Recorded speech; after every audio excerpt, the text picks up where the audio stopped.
जन की बात, the pulse of the people.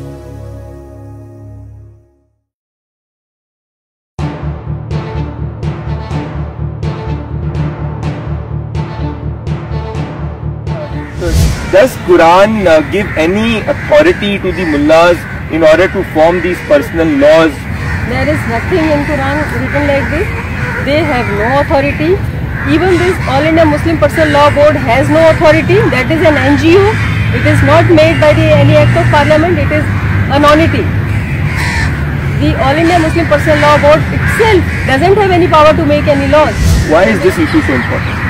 This is important. This is very important only because right from the day we have got our independence, there has been no law for the Muslim women.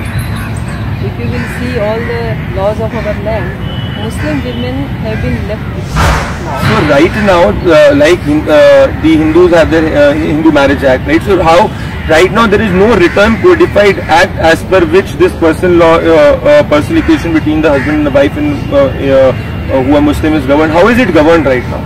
Right now it is governed by the All India Muslim Personal Law Board's one book which is called Majmue Qawanin Islami, which is the book which contains couple of you can say directions as to how the Muslim men and women should run their families, run their marriages, what is to be done, what is not to be done. But that book, that particular book is not a book of law per se, because that has not been written by any legislature. It has not come out through any procedure of making of law. It is only written by the All India Muslim Personal Law Board, which is not a constitutional body. So it has not got any constitutional sanction, neither has it got any legislative sanction. So how does it work? So the husband says talaq, talaq, talaq and it's divorce, how does it work out? Actually, so far the Muslim Maulanas and Muftis, they have been mixing up the things. This is an issue pertaining to the human rights. It is not an issue which pertains to the religious belief or religious book. Now they have been saying that we are followers of Quran and the intervention of government with regard to our Quran will not be tolerated. The government is not trying to intervene in the Quran itself. What the government is trying to do right now is that they see that there is a grey area. The grey area is that the Muslim women's or Muslim men's also, the marriage rights are not protected. So there is a need for Muslim marriage only.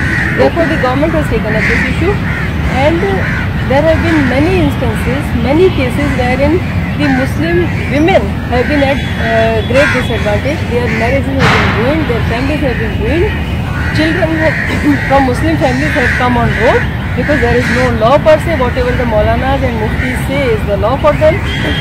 There is a great amount of illiteracy among the Muslim women or Muslim community per se. On the illiteracy, my next question is, so is there any legal remedy available for a Muslim woman right now?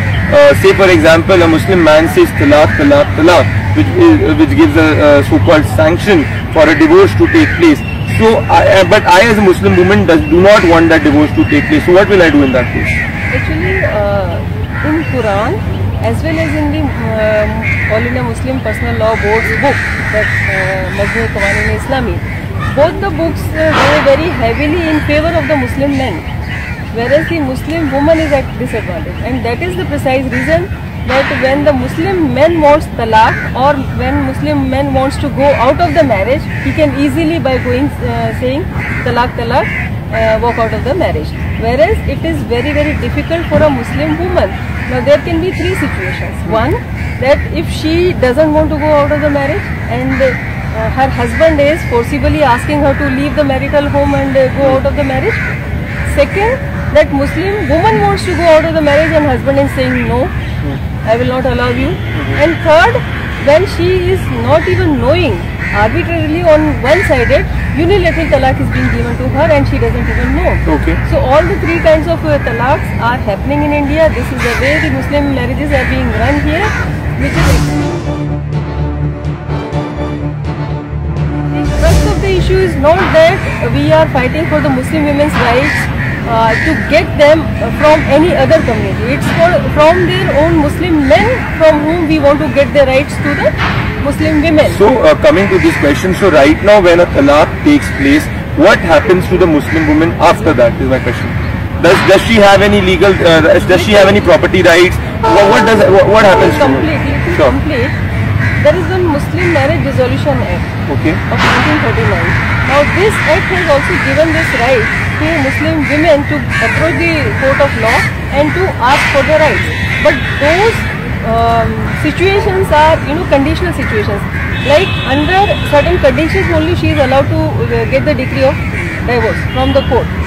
Now if the man is absconding, let's say for a couple of years, then if the man has been proven impotent, if the man has been proven guilty of something and convicted, if the man has been deserted that wife for a couple of years, like that there are a couple of situations where she can go and approach the court of law and seek the decree of talaq.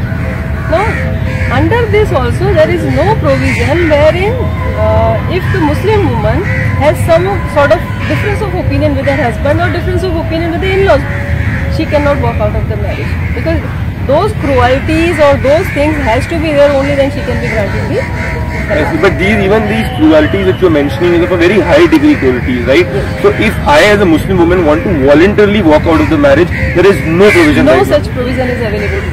So this basically, isn't this issue more to do with the dignity of the woman rather than why is it being made religious? This is the issue which is taking away directly the right to life and liberty. Article 21. It is in direct infringement of Article 21. It is in direct infringement of Article 14. Now, yes.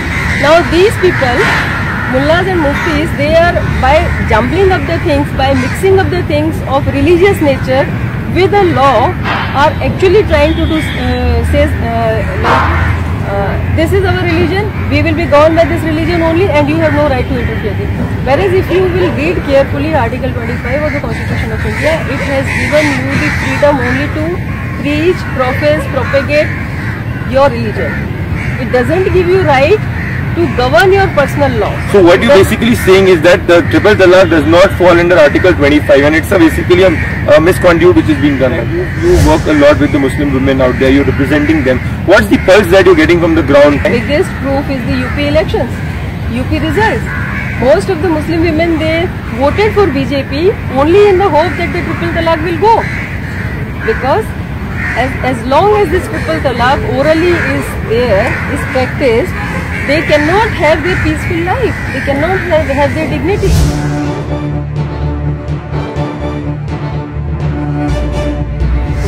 Honorable Supreme Court has taken this suo motu cognizance and given a title which says Muslim Women's Quest for Equality. It clearly means that Muslim women want to be treated equally.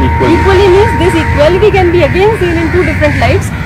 First, that equality of Muslim women vis-a-vis the non-Muslim women. That is one thing. Sure. Second, this same equality can also be seen in the under the light of Muslim women vis-a-vis the Muslim men. Absolutely. It's about human dignity. That's the message out here. Thank you so much for joining. Thank you.